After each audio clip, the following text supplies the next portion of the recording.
I had to do one of the hardest things in my life, which is to get rid of the shame and accept my life for the way that it is now, knowing that it's going to get better. Hey, hey, welcome to my channel. Thank you so much for coming back, all my wonderful subscribers, and to all you new ones. And as you already know, I'm all about education. We're going to get into finances. We're going to get into budgeting and planning, all that great stuff. But I want to talk to you today about getting rid of the shame. Some of the things you're going to need to do and prepare yourself in your mind for going into 2025. There are things that are holding us back. And for me, it was shame. And see, I could barely even get the word out. So shame. And another shame is that I made a whole video on shame. And guess what? My video wasn't recording. So this is my second go around. But guess what? It's from the heart and it's genuine and it's real and it's truthful. So it always comes right back out from my heart to yours. And so I want to talk to you today about shame, how you got to let those things go. I know that there are so many people who are hurting right now because they're ashamed. In my case, to use myself as an example, you might notice in the background, yes, I'm in my bed. I went through a situation that happened to me that was terrible, and it left me bedridden for over 10 months. I'm still in a bed, also in a wheelchair, but I'm coming out. I'm coming out. I talked about it in some other videos where I was intent on taking steps, and I'm doing that, which is phenomenal. I just want to encourage you today to get rid of the shame. And I'm going to talk about the different sides that you may be on when it comes to shame. Because again, if we're going to ever talk about finances, if I'm going to ever be able to help you and educate you on some things that you can do financially to make your life better, especially for 2025, we've got to deal with what's up here first. The narratives that we keep believing in our head and in our mind, the things that play over and over and over like a cassette tape, right? And sometimes the shame could be on different levels. It could be something that you created that caused someone else shame, and now you're ashamed. It could be something that's happened to you, someone else did, or a choice that they made, and now you feel ashamed. It could be a sickness or illness, like my situation where something happened, and then there was a sickness and illness, so it's a twofold for me. But that could cause me shame, I realized that being ashamed before I was able to let it go, it was hard because I actually was rejecting love that people wanted to give to me. But I could not receive it because of the shame, meaning phone calls that I did not take, visitors that I would not allow in. Maybe you were the perpetrator. Maybe you are not the perpetrator. And I want to say are not because I don't want to call anybody a victim, because I believe we all get back up again. And that's what I'm saying to you. It's time for you to get back up again. It's time for you to enjoy life again. It's time for you to laugh again, smile again. It's time for you to receive the love that so many people so genuinely want to give you. But because of the shame, you hide, you run, you don't speak to people. You don't allow people to speak to you. You don't let anybody in. Yeah, maybe the one person you let in, they hurt you. And I know what that's like, but that's not going to be the case for every situation in your life. And don't get me wrong, we're going to have obstacles. So I'm not up here selling you some pie in the sky or just happiness all day. I am not doing that. I genuinely know what it is to go through, and I'm talking about go through in a big way. My life changed overnight from walking to not walking, being paralyzed, to coming out of the paralysis and not being able to feed myself, to having some neuropathy now in my hands and in my feet, to having all these weird things going on with my fingers and hands and feeling bad a lot of times. But guess what? I don't complain, and I get back up again and again, and I don't let the shame win. And how do you not let the shame win? It's up here. You've got to change the narrative that's going on in your head, where you think that people are thinking things about you that they're not even thinking about you, that they don't even feel about you, where you're worried that someone's going to know, so you have this fear, or where you feel like people are blaming you when they're not blaming you, or maybe they are blaming you, but then there's a whole nother group of people that love you and know that it's not your fault and that you're not the blame. Or even if it's your fault, we forgive you. We want to move on. We want you to have a healthy whole life, and so do they. And so many people that want you in your life that you don't realize it. Even if you're a little person, I hope and pray that you'll realize that some of the things that happened to you were not your fault. They may have been some really horrible people or horrible things. And I won't say horrible people, but people that do horrible things. So excuse me for saying that, because I don't think anybody's horrible. I know no matter what, I just go by the word. I think people just do horrible acts and things, but that's not who they were originally intended to be, right? And so I just pray for you if you're going through those things, and maybe you feel bad, or maybe you feel sad, or you're wondering, why did this have to happen to me?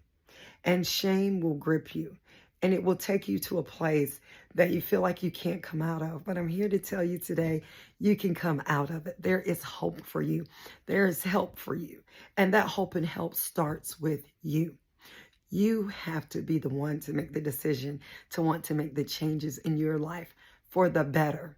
You have to be the one to reach out if you need help to someone who's licensed and professional, don't get me wrong, that knows what they're doing.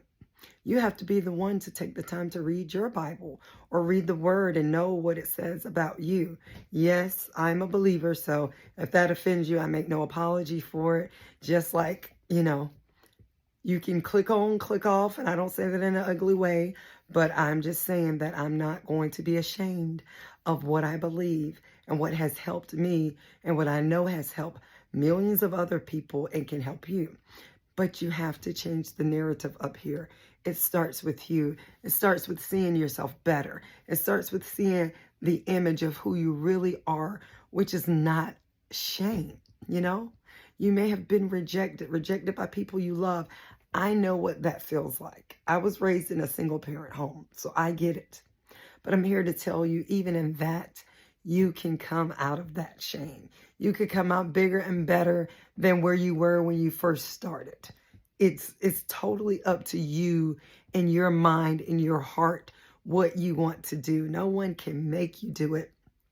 You have to make up in your mind that you're going to do it. So I hope today that you've made that decision after listening to Ebony. Hey, she can get back up again. She's saying there's no longer the shame of her being in the wheelchair, or the shame of people coming in, neighbors, and seeing her in the hospital bed, or the shame when she's in her motorized chair. Those were things that tried to grip me, because I went from being this pretty healthy person, normal person. I'm not saying I'm abnormal now, or anybody who's in a wheelchair is abnormal. No, I have the greatest, utmost respect for individuals who are dealing with a permanent disability. Now that I've had the opportunity to see the other side, and I say opportunity because I really have been able to see things and want to affect change in that area for those who are dealing with the disability, because there's so many things that needs to be done to help individuals in that area, from parking to doors and doorways, things and struggles that me and my husband have had to go through, things that would make you feel shame when, he's pushing me with the wheelchair because I can't really even roll myself because of the issues that I have with my hands. And so he's having to push me and still try to open the door. And sometimes the door flies back and, hits my chair, or maybe somebody else sees us and comes to open, and I kind of feel shame, like looking down, like, oh, I don't want them to come open the door for me. Or maybe I feel like I'm drawing attention, or I'm in the restaurant and I'm just like, to eat. And I'm like, I can't even eat because I'm so uncomfortable or so ashamed. I had to let those things go. And the way I was able to let them go is through my strong prayer life, number one. That's just what worked for me. But also knowing up here that I'm not my circumstances. You know what I'm saying? I'm not what may have happened to me or what I had to go through. And actually, I'm stronger because of it. I'm better because of it. It's just unreal and unbelievable how quickly you can make a decision in your mind, and then things begin to change around you. So we are in this 2025 race, you know what I'm saying, to get there and get going and get moving and seeing our lives improve, and not repeating the same narrative year after year, the same story over and over and over. You ever had somebody tell you a story about something and your face is literally like mine is now, because you're waiting on when is it going to get better, when they're going to get to the rainbow at the end of the story or the light at the end of the tunnel, and they never do. And you're just like, you telling me that's the story? Ain't nothing better. You ain't got nothing else for me. I'm from the country, so yeah, I talk like this, so y'all just work with me, because I'm authentic who I am. You ain't got nothing better to tell me what the world. You know what I'm saying? Like, that was it. That's the story. Nothing good is going to come out of this. You know, you don't want to be doing that year after year. Just the same old story, the same hurt, the same pain, the same situation. Maybe it happened to you once, but you're going through it every single year. Maybe it happened to you year after year because you were mistreated in some way. And now that you're out of it, it seems like you can't get it out your head, or you can't seem to move past it. But that is truly a decision that's up to you. No one can make that decision for you. No parent, no grandparent, no spouse, no leader, no one. It has to come from within. You have to find a way to pray, find a way to get there. To get there to where you're mentally no longer holding yourself back by holding on to shame, rejecting love, afraid to make videos of what people are going to say about how your face breaks out or how you look, your fingers looking weird, and no, I'm not diabetic, and all those kind of things. You know, and nothing wrong. I'm not picking at anybody, but I'm just saying when people see the discoloration, that's the first thing they think. But it's a whole nother thing that's been going on because my body's been through a whole lot. And for a long time, an entire year. And so I say that to say to you, it's up to you. No matter how many times you rewind this video, which thank you for watching and for subscribing.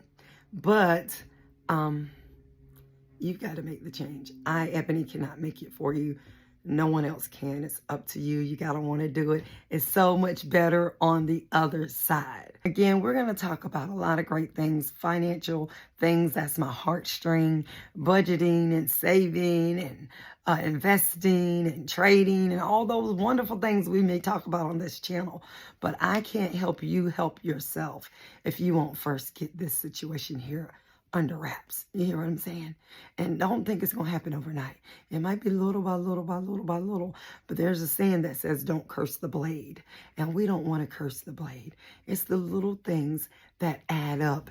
And before you know it, poof, they explode into something beautiful and exciting for others to see while you get to enjoy. How about that, huh? How about that? I definitely want some enjoyment in this year. You know what I'm saying? So again, as always, I pray every day that you enjoy your life, that you make a decision to enjoy it, to have a better life, because better is available. All right. Thanks for watching. As always, I'll see you in the next one. Subscribe, hit the bell to be notified, and thank you to all my OGs or goodie but oldies. Love you all. Mwah.